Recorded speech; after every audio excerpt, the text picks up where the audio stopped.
రక్షకుడైన యేసుక్రీస్తు శ్రేష్టమైన నామములో మరొకసారి హృదయపూర్వక వందనాలు తెలియజేస్తున్నాను. పరిశుద్ధ గ్రంథంలో నుంచి బైబిల్ తీసి చూడండి. అపోస్తలుల కార్యముల గ్రంథము 27వ అధ్యాయం 20వ వచనం 21వ వచనం దైవ ఎవరైనా ఒకరు చదివి సహాయం చేయాలని మనవి చేస్తూ ఉన్నాను. కొన్ని దినములు సూర్యుడైనను నక్షత్రములైన కనబడక పెద్ద గాలి మా మీద కొట్టినందున ప్రాణములతో తప్పించుకొందుమను. ఆశ బొత్తిగా పోయెను. వారు బహుకాలము భోజనము లేక ఉన్నందున పౌలు వారి మధ్యను నిలిచి అయ్యలారా, మీరు నా మాట విని క్రేతు నుండి బయలుదేరకయే ఉండవలసినది.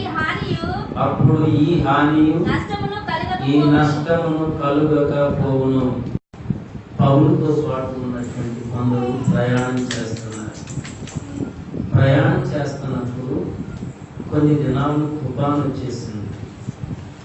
తుఫాను వచ్చి ఆ తుఫాను మధ్యలో విచిత్రం ఏంటంటే కొన్ని రోజుల పాటు సూర్యుడు కానీ నక్షత్రాలు కానీ కనపడకుండా గాఢాంధకారం ఆవరించేసింది. సముద్రం మధ్యలో ఉన్నాను. నేను చెప్పాలనుకున్న విషయం దగ్గరకు వస్తాను. మన జీవితాల్లో అప్పుడప్పుడు ఆరు చీకట్లో ఉన్నాం, గాఢాంధకారంలో ఉన్నాం.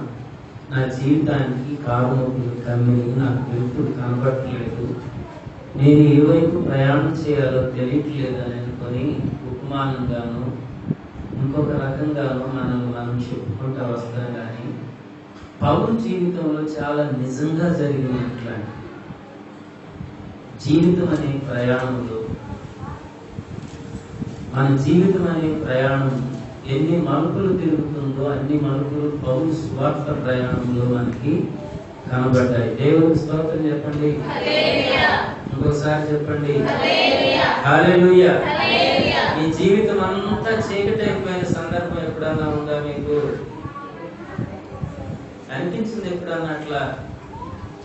నిజం చెప్పండి, అనిపించిందా? ఒకసారి పాస్టర్ గారు ఇప్పుడు కూడా అట్లాగే ఉంది చాలా మందికి. అసలు ఏంటి రేపు భవిష్యత్తు ఏంటో తెలియని అయ్యో ఏ దారి కనపడదు. మీకు తెలుసుకోలేదు. ఎంత ఆలోచించినా కష్టాలు గట్టెక్కేమన్న ధైర్యం లేదు చాలా మందికి.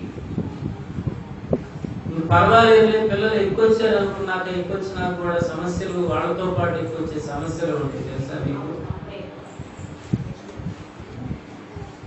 చిన్న వయసులో ఉండే కష్టాలు చిన్న వయసులో, యవన కాలంలో ఉండే కష్టాలు యవన కాలంలో, వివాహంలో ఉండే కష్టాలు వివాహంలో, పిల్లల పెంపకంలో ఉండే కష్టాలు పిల్లల పెంపకంలో, దారి పొడుగంతా సమస్య. పిల్లలను బట్టి సంతోషం లేని సందర్భాలు ఉంటాయి, కట్టుకున్న భర్తను బట్టి సంతోషం లేని సందర్భాలు ఉంటాయి, ఉన్న కుటుంబాన్ని బట్టి సంతోషం లేని సందర్భాలు ఉన్నాయి. నీ జీవితంలో నువ్వు ఒక్కదానివే ఒంటరిగా మిగిలిపోయి అందరూ వెలిగేసి గాఢాంధకారంలో చిక్కుకుపోయినటువంటి అనుభవాలు మనలో చాలా మందికి ఉంటాయి. అలాంటప్పుడు మనం ఏం చేయాలో ఇప్పుడు నేను చెప్పబోయే వాక్యంలో ఉంది. నాకు ఇదంతా చదివించడానికి సమయం లేదు. 27వ అధ్యాయము 28వ అధ్యాయము అపోస్తలుల కార్యముల గ్రంథం మీరు ఇంటికి వెళ్ళినాక ఒక్కొక్క చరణం, ఒక్కొక్క వచనం నిదానంగా చదువుకోండి. అక్కడ మీరు కనబడతారు, ఇంకెవరు కనబడరు. మీ జీవితంలో ఎన్ని మలుపులు జరిగినాయో, ఎన్ని సమస్యలు వచ్చినాయో, ఎన్ని నిందలు వచ్చినాయో, ఎన్ని అవమానాలు కలిగినాయో, ఇంకెన్ని రాబోతున్నాయో అన్నీ కూడా అక్కడ కనబడతాయండి. మీరే కనబడతారు. అయినా నేను ఈ దినము ఒక వ్యక్తి గురించి మీతో చెప్పడానికి ఈ వాక్యాన్ని నేను చదివించాను. కొన్ని దినములు సూర్యుడైనను నక్షత్రములైనను కనబడక పెద్ద గాలి మా మీద కొట్టినందున ప్రాణములతో తప్పించుకొందుమను ఆశ బొత్తిగా పోయెను.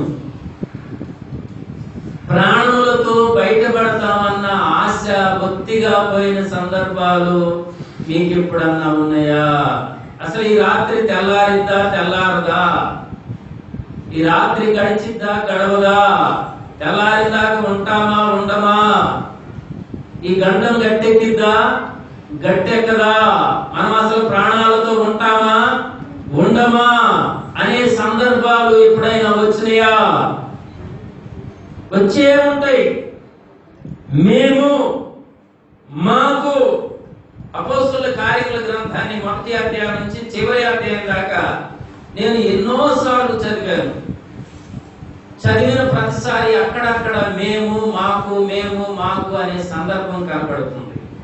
పౌలు జీవితంలో జరిగినటువంటి అనుభవాలతో పాటు ఇంకొక వ్యక్తి అత్యంత రహస్యంగా మనకు కనబడతా ఉంటాడు. పౌలుతో పాటు పౌలు చేసినటువంటి ప్రయాణాలలో, పౌలు సువార్త పరిచర్యలు గ్రంథస్థం చేస్తూ అపోస్తలులు చేసినటువంటి ఆ త్యాగాన్ని గ్రంథస్థం చేస్తూ వారితో పాటు రహస్యంగా ఒక మనిషి కనబడతా ఉంటాడు. ఆయన అప్పుడప్పుడు ఏం రాస్తాడంటే మేము మాకు 27వ అధ్యాయము మొట్టమొదటి వచనాన్ని చదివితే మేము ఓడ ఎక్కి ఇటలీ వెళ్ళవాలని నిర్ణయమైనప్పుడు వారు పౌలును మరికొందరు ఖైదీలను ఔగుస్తు పటాలంలో శతాధిపతి అయిన యూలి అనే వానికి అప్పగించారు.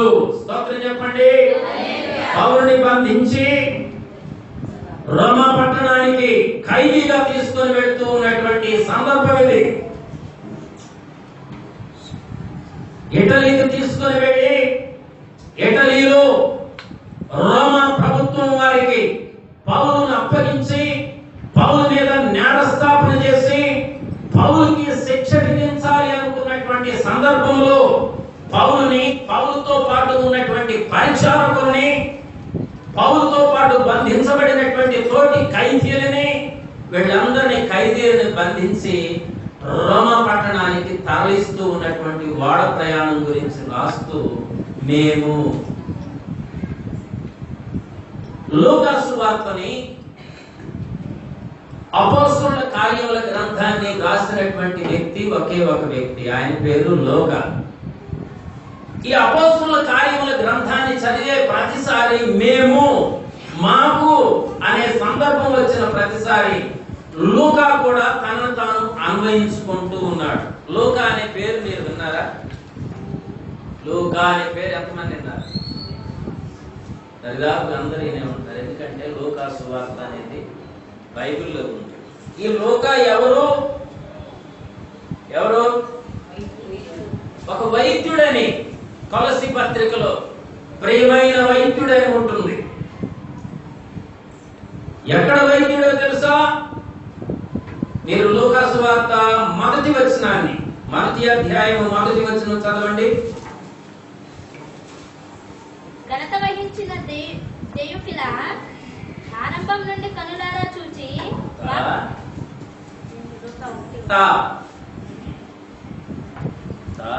ఘనత వహించిన దెయుఫిలా రెండో తాది దాగా ఆరంభం నుండి కనులారా చూచి ఘనత వహించిన థెయోఫిలా ఆరంభం నుండి కనులారా చూచి వాక్య సేవకులైన వారు అప్పగించిన ప్రకారము ప్రసంగికులు లేకపోతే ఇప్పుడు ఈ రోజుల్లో పెడుతున్నారు. నిజానికి వాక్య సేవకులు అని పెట్టాలి.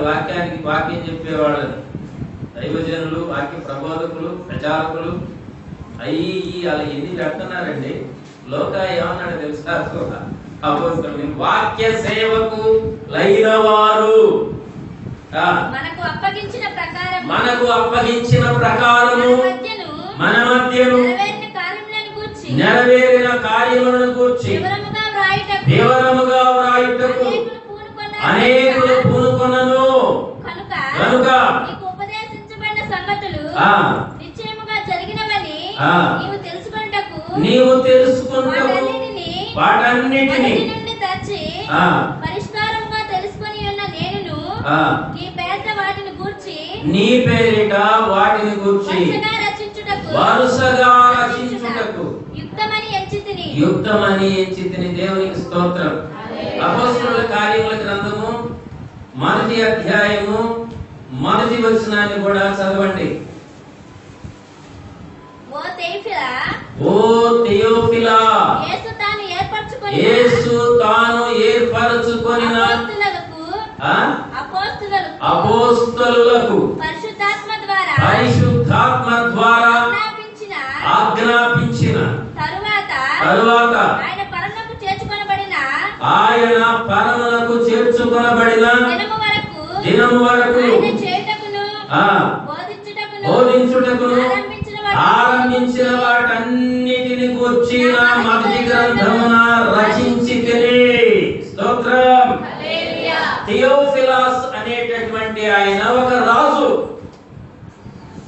చరిత్రకారులు, బైబిల్ పండితులు తెలియజేస్తూ ఉన్నటువంటి విషయం ఏంటంటే, థియోఫిలాస్ అనేటటువంటి ఆయన ఒక రాజు. ఆ రాజుగారి కొలువులో చాలా మంది వ్యక్తులు ఉద్యోగం చేసేవాళ్ళు. వాళ్ళలో రాజుగారికి, రాజకుటుంబీకులకు ప్రత్యేకంగా ఆరోగ్యాన్ని కాపాడడానికి వైద్యులు ఉంటారు. ఆ థియోఫిలాస్ అనే రాజు దగ్గర రాజవైద్యుడిగా లూకా అనే ఆయన ఉన్నాడు. దేవునికి స్తోత్రం. లూకా అనే ఆయన ఎవరంటే రాజకుటుంబానికి వైద్యం చేసేటటువంటి ఒక వైద్యుడు. ఆయనకి యేసుక్రీస్తును గూర్చినటువంటి సువార్త వినబడింది. యేసుక్రీస్తు గొప్ప రక్షకుడని, పాపుల రక్షకుడని, పాప విమోచకుడని తెలుసుకున్న తర్వాత మారు మనసు పొంది రక్షణ పొందాడు. పౌలు సువార్త ద్వారా రక్షణ పొందినట్లుగా మనము తెలుసుకుంటాం. పౌలు సువార్త బోధించినప్పుడు ఆ సువార్త ద్వారా అనేకమైనటువంటి అన్యజనులు ఎలాగైతే రక్షణలోకి వచ్చారో, ఈ లూకా అనేటటువంటి వైద్యుడు కూడా మారు మనసు పొంది రక్షకుడయ్యాడు, రక్షించబడ్డాడు. ఈయన ఆ రాజుకి యేసుక్రీస్తుని గురించి తెలియాలని, ఆ రాజు రాజకుటుంబీకులందరూ మారాలని, యేసుక్రీస్తు జీవితంలో జరిగినటువంటి గొప్ప గొప్ప కార్యాలన్నిటినీ ఒక గ్రంథంగా రాసి పంపించాడు. అదే లూకా సువార్త. దేవునికి స్తోత్రం. సువార్తలు 4 ఉన్నాయి. మత్తయి సువార్త, మార్కు సువార్త, లూకా సువార్త, యోహాను సువార్త. ఈ 4 సువార్తలు యేసుక్రీస్తును గూర్చి 4 ప్రత్యేకమైనటువంటి అంశాలుగా వ్రాయబడి ఉన్నాయి. మత్తయి సువార్త యేసుని రాజుగా పరిచయం చేస్తుంది. మార్కు సువార్త యేసుని సేవకుడుగా పరిచయం చేస్తుంది. ఆయన సేవకుడు, యెహోవా సేవకుడు అనే మాట యెషయా గ్రంథంలో కనబడుతుంది. ఆనాడు బానిస వ్యాపారం ఉండేది కాబట్టి బానిసల్ని రక్షించడానికి దేవుడు ఎవరిని పంపించాడో రాస్తూ మార్కు యేసుని సేవకుడుగా పరిచయం చేశాడు. యోహాను యేసుక్రీస్తుని దేవుని కుమారుడుగా, మానవ కుమారుడుగా పరిచయం చేశాడు. దేవుని కుమారుడుగా యోహాను సువార్తలో యేసయ్య son of God, son of man అనేటటువంటి విషయాలు మనకి పరిచయం అవుతాయి.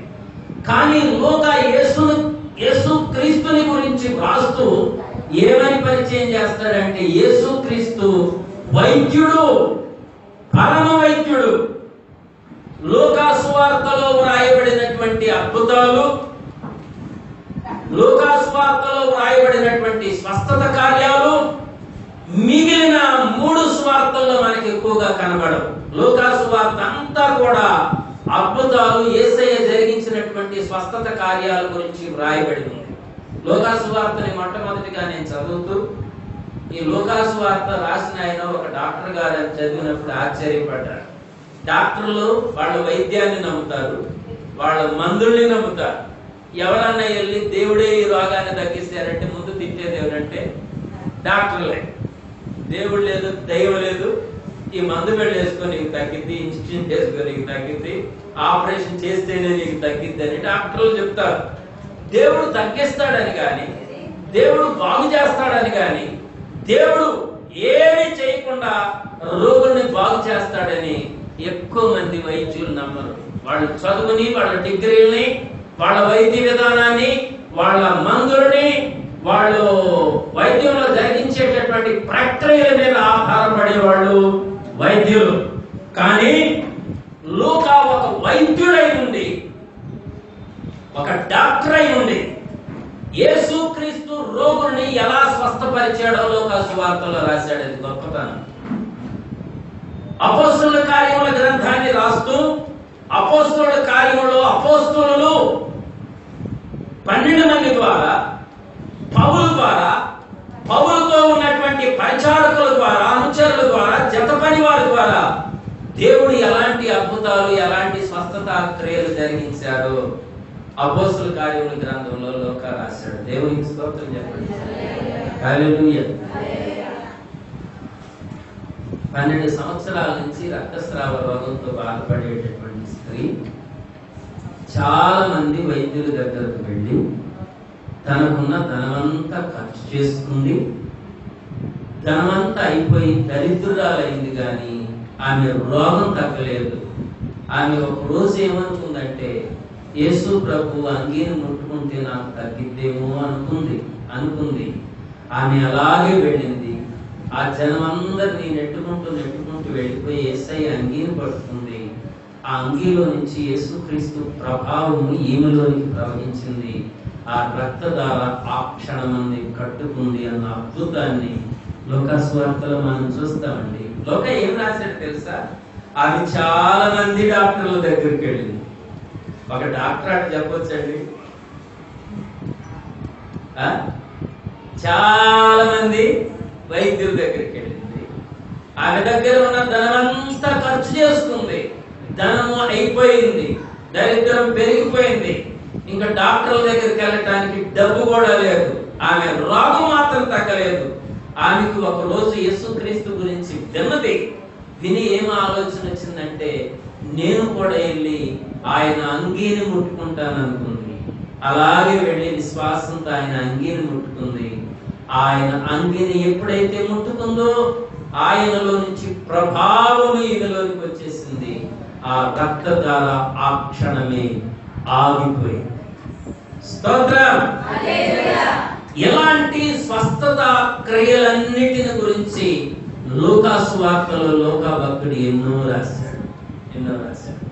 లూకా సువార్తలో వ్రాయబడినటువంటి అద్భుతాలన్నీ కూడా మానవుడు చేయలేనివి, మానవుడు తెలివి ద్వారా, జ్ఞానం ద్వారా చేయలేనివి.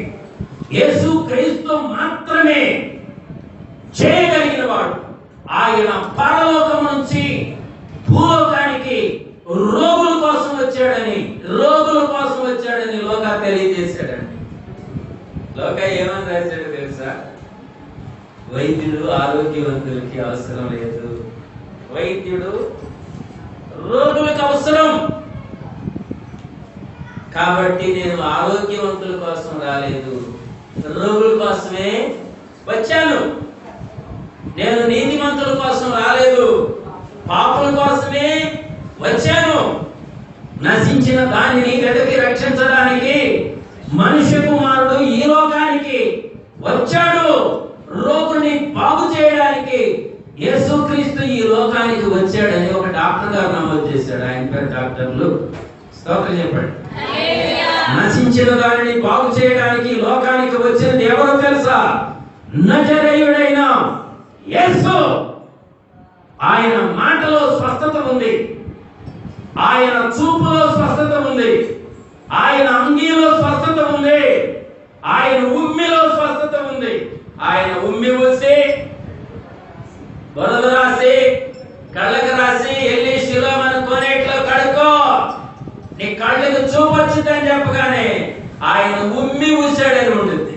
ఆయన నోటి ఉమ్మిలో స్వస్థత ఉంది, ఆయన చూపులో స్వస్థత ఉంది, ఆయన స్పర్శలో స్వస్థత ఉంది, ఆయన మాటలో స్వస్థత ఉంది, ఆయన వేసుకున్న అంగీలో స్వస్థత ఉంది. ఆయన నీడలో స్వస్థత ఉంది. వీటన్నిటిని గ్రంథస్థం చేసింది ఎవరంటే డాక్టర్లు. పౌలు నడికట్టు పట్టుకుంటే స్వస్థత వచ్చింది. పేతురు నీడబడితే స్వస్థత వచ్చింది. పౌలు నడికట్టుకి స్వస్థత ఉంది. పేతురు నీడలో స్వస్థత ఉంది. పౌలు వస్త్రాలు తాకిన వారికి స్వస్థత వచ్చింది. యేసయ్య మాటలు, చూపులు, నడకలు, ఆయన సమస్తమైన వాటిలో స్వస్థతలు ఎలాగూ దాచబడి ఉన్నాయో, ఆయన సేవకులు వాడే ప్రతి వస్తువులో స్వస్థత ఉందని నిరూపించిన వాడు డాక్టర్ లూక్. స్తోత్రం చెప్పండి. మనకి ఎందుకు రోగాలు తగ్గట్లేదు పాస్టర్ గారు అని అంటే మనకు తక్కువ. ఎందుకంటే తెలుసా, జలుబు చేయగానే వెంటనే మెడికల్ షాప్ దగ్గరికి వెళ్ళాలని ఆలోచన, ప్రార్థన చేసుకోవాలని ఆలోచన రాదండి ఎవరికి. సాయంత్రం 5 గంటలకు 6 గంటలకు ఫోన్ చేసండి, ఇంటికి వచ్చేటప్పుడు మెడికల్ షాప్ దగ్గరికి వెళ్ళి టాబ్లెట్స్ తీసుకొని రా, నాకేంటో కొంచెం ఒళ్ళు వెచ్చగా ఉన్నట్లుగా అనిపిస్తుంది, నాకు ఒళ్ళు చలిగా ఉన్నట్లుగా అనిపిస్తుంది, నువ్వు వస్తా టాబ్లెట్లు తీసుకొని రా. నేను మీకు చెప్తున్నాను, మీరు అందరూ ఇక్కడ కూర్చున్నారు కదా, మీరు మీ పనులన్నీ పక్కన పెట్టుకొని ఇక్కడికి వచ్చారంటే మీలో ఇంత పెద్ద విశ్వాసం ఉన్నా లేకపోయినా కనీసం ఇంతనా ఉంటుంది. నాకు తెలుసు కొంచెం అన్నా మీకు విశ్వాసం లేకపోతే ఇక్కడికి రాదు. మీరు కొంచెం అన్నా ఉండాలి. యేసయ్య అన్నాడు, ఆవగింజంత విశ్వాసం ఉన్నా సరే, ఆవగింజంత విశ్వాసం ఉన్నా సరే, ఆ విశ్వాసంతో ఈ పర్వతాన్ని చూసి సముద్రంలో పడుగాక అంటే సముద్రంలో పడిపోయింది. మీరు అలా పలకండే పడింది. ఏది కొంచెం ఉన్నా సార్, మీలో కొంచెం విశ్వాసం ఉంది కదా, ఆ కొంచెం విశ్వాసాన్ని జ్వరం మీద ప్రయోగించారు ఎప్పుడన్నా? పెద్ద జబ్బులు తగ్గుతాయో తగ్గప్పుడు వెళ్ళండి హాస్పిటల్కి. కాదండి, సర్జరీ చేయాలి తప్పదు వెళ్ళాలి, ఆపరేషన్ అయితే తప్పదు వెళ్ళాలి, సిటీ స్కాన్కి వెళ్ళాలి, మైగ్రేన్ తొలకి వెళ్ళాలి, పెద్ద బీపీలు, షుగర్లు అవి ఇవి ఎన్నో ఉన్నాయి. కనీసం ఎప్పుడన్నా జలుబునన్నా విశ్వాసంతో జయించడానికి ప్రయత్నం చేసిన వాళ్ళు చేయకండి. తలనొప్పినన్నా విశ్వాసంతో జయించిన వాడు, జ్వరాన్ని అన్నా మీ విశ్వాసాన్ని జ్వరం మీద ప్రయోగించండి. శాస్త్రవేత్తలు ఏం చేస్తారు తెలుసా, వాళ్ళు ఎలుకల మీద ప్రయోగిస్తారు, ముందు కుక్కల మీద ప్రయోగిస్తారు, ముందు చిన్న జంతువుల మీద వాళ్ళు కనిపెట్టినటువంటి మెడిసిన్ ఏం చేస్తారంటే ఎలుకల మీద ప్రయోగం చేసి ఆ ప్రయోగం సక్సెస్ అయితే అప్పుడు మానవులు పడతారు.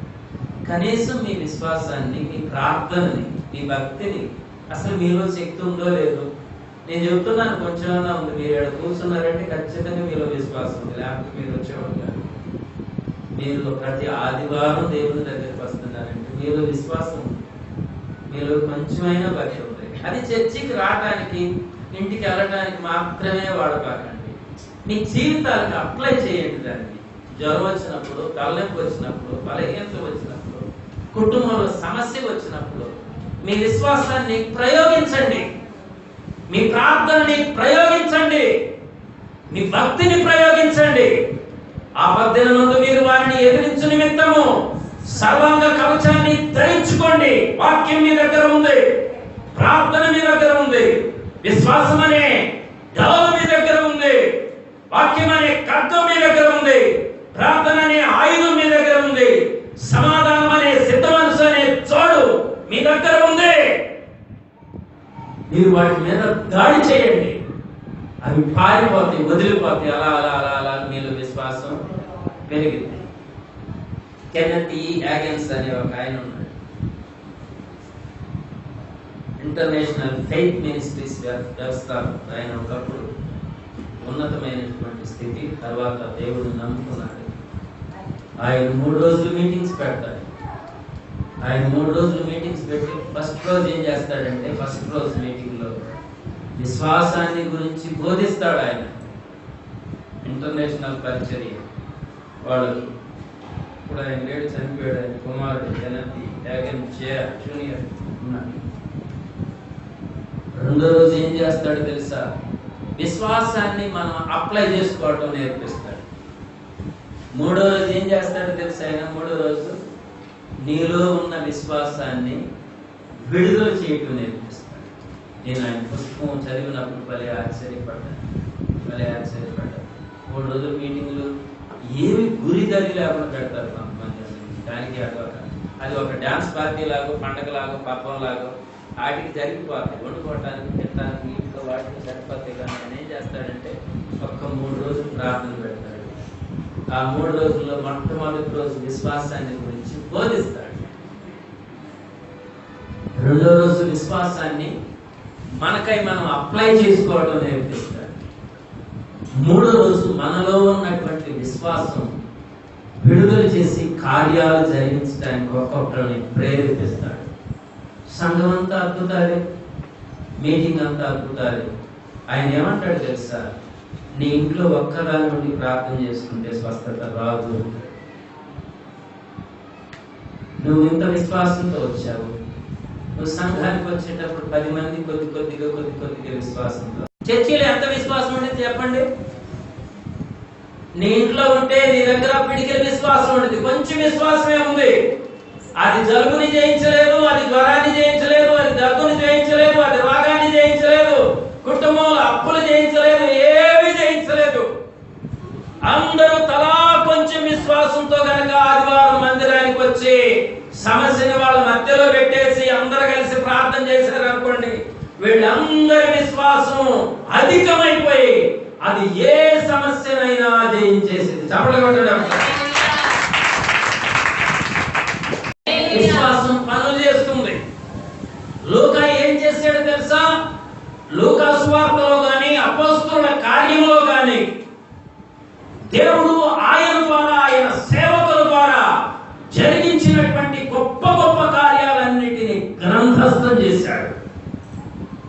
అద్భుతాలు, సూచక క్రియలు, మహత్కార్యాలు, స్వస్థత క్రియలు, ఏ మనిషి చేయలేనటువంటి కార్యాలు దేవుడు ఎలా చేస్తాడు గ్రంథస్థం చేశాడు. లూకా సువార్త, అపోస్తలుల కార్యముల గ్రంథాన్ని రాసింది లూకా అనేటటువంటి భక్తుడు. ఆయన గురించి చాలా ఉంది చెప్పడానికి.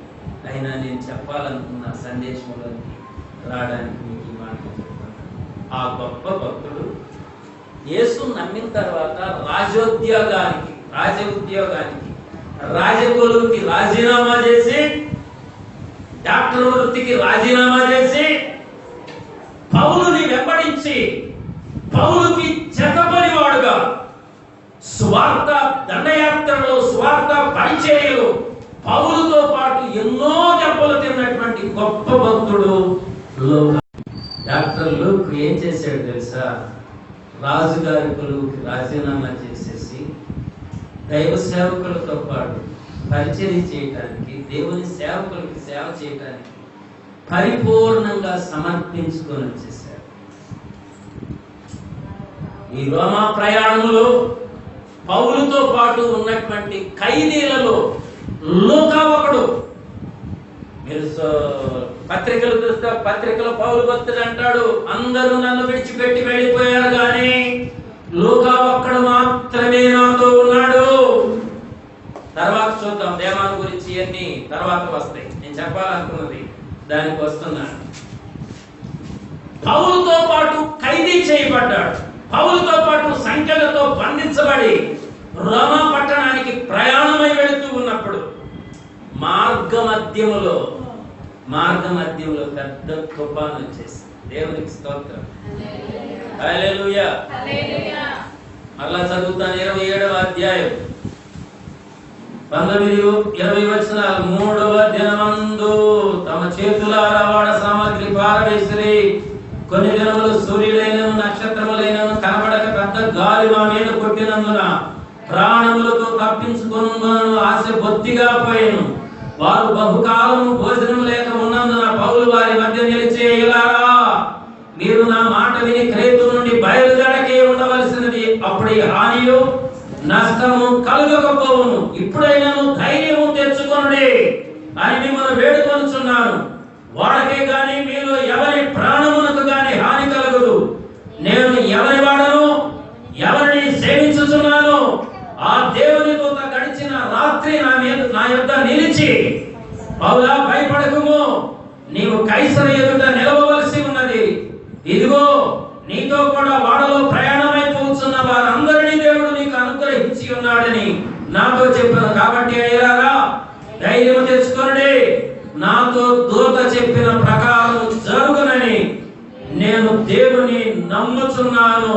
దేవునికి స్తోత్రం.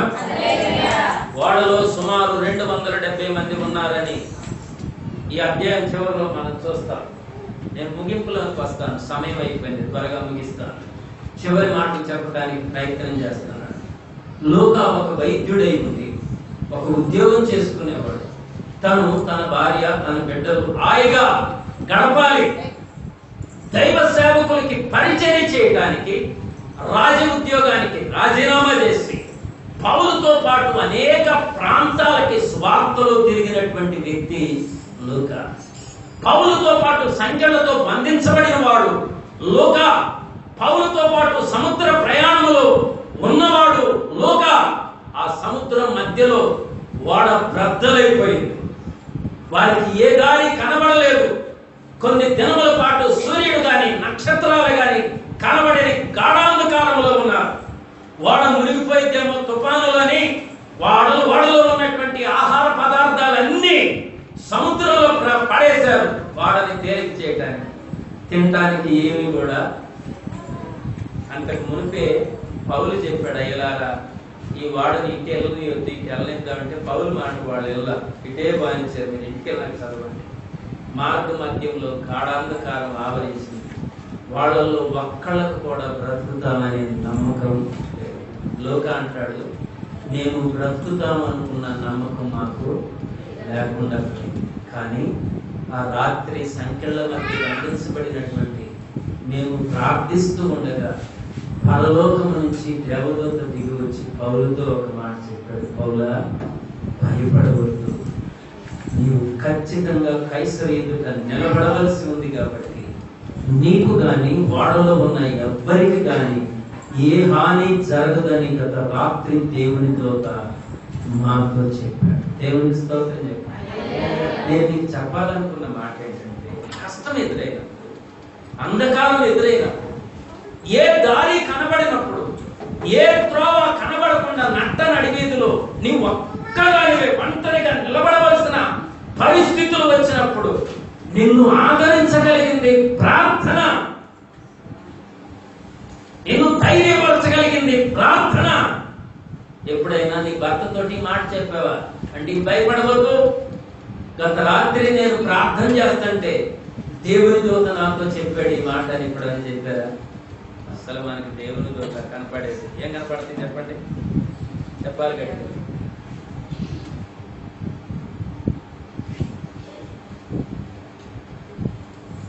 ఇంటోనండి రాత్రి ఏదో వచ్చి తొక్కినట్టుగా ఉంది, ఊపిరి ఆడినట్టుగా ఉంది. నేను పిలుస్తున్నాను, పెద్దగా అరుస్తున్నాను, కానీ నా అరుపు పక్కనున్న మా ఆయన కూడా వినపట్లేదు. చేయితో ఇచ్చింట అంటున్నాడు కానీ చెయ్యి కదలట్లేదు. నన్ను ఏదో ఆవహించేసింది, అచేతనంగా పడిపోయాను, ఊపిరి ఆడలేదు. అయినా కానీ లోపల నవ్వలేదు, తాపరం ఏసు రక్తం అనుకుంటుంటే కొద్ది సేపుకి అలా వదిలి. ఏ రోజైనా నువ్వు బాధతో ప్రార్థన చేసేటప్పుడు దేవుని దూత కనబడ్డాడని చెప్పాడు. నాకు మధ్య భయపడుతూ నీకు కానీ, నీ భర్తకు కానీ, నీ పిల్లలకు కానీ ఏ హాని జరగకుండా నేను చూసుకుంటాడని దేవుని అభయహస్తం నీకు ఎప్పుడన్నా దొరికిందా? పౌరుతో ఉన్నటువంటి లోకాయ ఉంటాడంటే ఆ రాత్రి దేవుని దూత మాకు కనబడి ఏం చెప్పాడంటే, మీరు భయపడవద్దు, మీకు కానీ వాళ్ళలో ఉన్న ఏ ఒక్కరికి కానీ హాని జరగదని గత రాత్రి దేవుని దూత మాకు చెప్పాడు. నేను ఎవరిని సేవిస్తూ ఉన్నాను, ఏ దేవుని ఎదుట నిలవబడి ఉన్నాను, ఆ దేవుని దూత గత రాత్రి నాకు కనబడి చెప్పేశాడు. దేవుని స్తోత్రం. కొని మనకి ఆ దేవదూతలు కనబడినా కనబడకపోయినా తీసేయండి. కనీసం ఇలాంటి వాక్యాలు చదువుకొనైనా ఆదరణ పొందండి. ధైర్యంగా ఉండండి. జీవితం ఒక ప్రయాణం. ఈ ప్రయాణంలో ఎన్నో తుఫానులు, ఎన్నో ఎదురుగాలు, ఎన్నో గాఢాంధకారపు లోయ అనుభవాలు, ఎన్నో ఇబ్బందులు, ఎన్నో సమస్యలు, ఎన్నో ఆటుపోట్లు. ఈ జీవిత ప్రయాణంలో నీకు కావలసింది దేవుని ప్రోత్సాహకరమైనటువంటి వాక్యం. లూకా అంటాడు, ఆ రాత్రి దేవుని దూత మాకు కనబడ్డాడు, ధైర్యపరిచాడు, మీకు ఏ హాని జరగదు.